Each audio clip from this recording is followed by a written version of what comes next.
videos about wire staples, making them, and whether it's actually necessary to make them.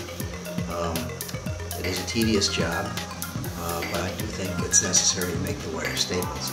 I came up with, designed a jig to make the process go quickly. The staples are supposed to be about 1.5 inches on each side with a 1/2 inch bridge.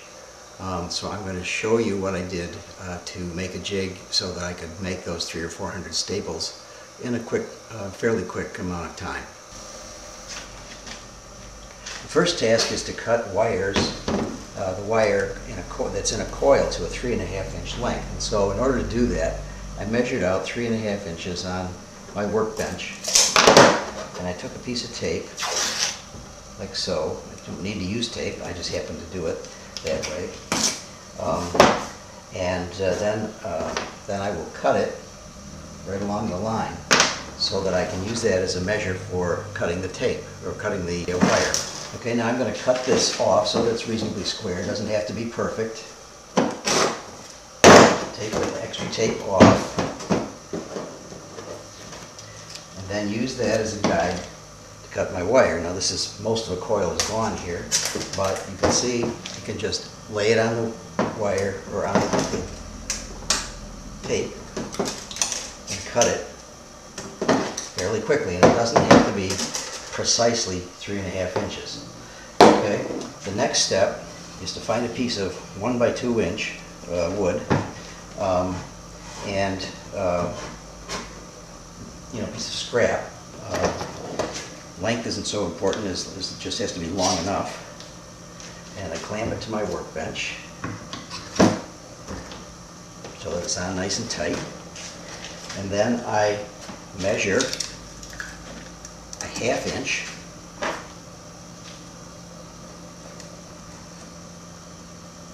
in, put a mark, the mark being the place I'm going to drill a 1/16 inch hole. Now my hole has to be 1 inch deep. No, I'm sorry, 1.5 inches deep, 1.5 inches deep. So again, there's my 1/16 inch drill piece. I'm going to measure in 1.5 inches, right about there. And what I'm going to do then, because it's not much left on the drill bit, is put it into the drill so that about 1.5 inches protrudes. Now let's just double check it just to be sure that we got it somewhere near right. Okay, that's good. Now I take this, I drill a hole at my mark, my 1/2 inch mark.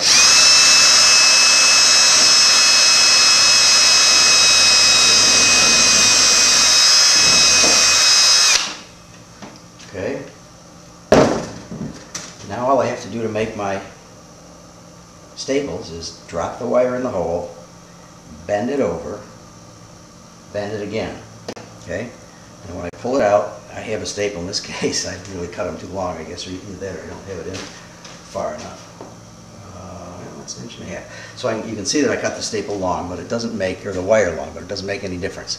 What I wind up with is a piece of, or a staple that's 1.5 inches across the top, which is just about right for stitching this boat together, if you could see that. So that's the simple way of making staples. It's just one after another, put it in, bend it over, throw it in a bowl.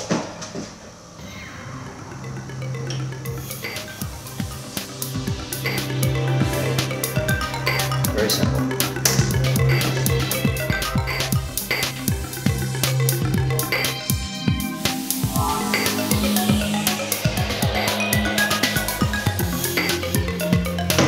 The other jig we're asked to make is to drill holes in the planks prior to wiring them.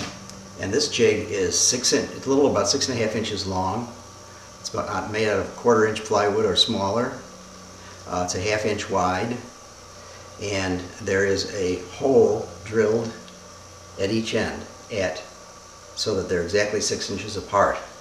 okay? And this is so that you can space the holes that you're drilling for wiring very precisely.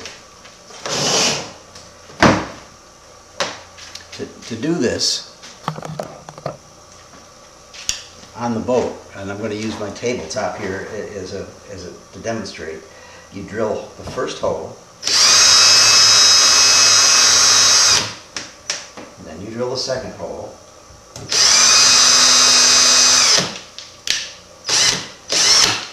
and then you just swing